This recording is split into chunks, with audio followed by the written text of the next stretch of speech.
Niin kuin mitä mä ajattelen. Ennen kuin mä avaan ääntä ihan näin alkuun, niin käykää seuraa mun Vinted-profiilia. Voitteko käydä seuraamassa mun tiliä? No niin, anteeksi mä otan tähän alkuun. Nyt ootte hetken hiljaa, niin mä testan tuon akustiikan tosta pois, niin woohoo, Rowling. Yes, sovitaanko niinku, että tää ei oo minun jäljiltä. En tiedä sitten ketä syytätte, mutta ette ainakaan mua. Jostain syystä on tilanne kärjistynyt siihen, että mun vaatekaappi näyttää tältä. Ja nyt seuraa puolustuspuhe. Jos nyt haluatte minua syyttää, niin kattokaa aika omaa vaatekaappia. Näyttääkö samalta? Ja kyllä näyttää.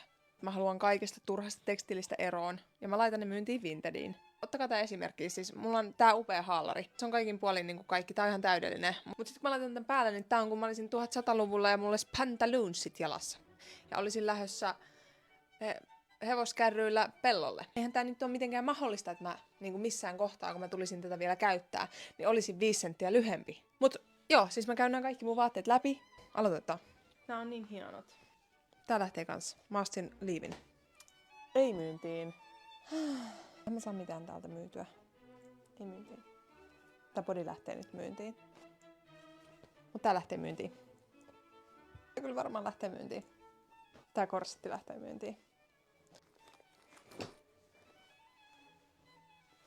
Mä oon 20 takkia. Tässä on sulle helpoin tapa päästä sun vanhoista rytkyistä eroon, ja myöskään Vinted ei peri sulta mitään myyntikuluja.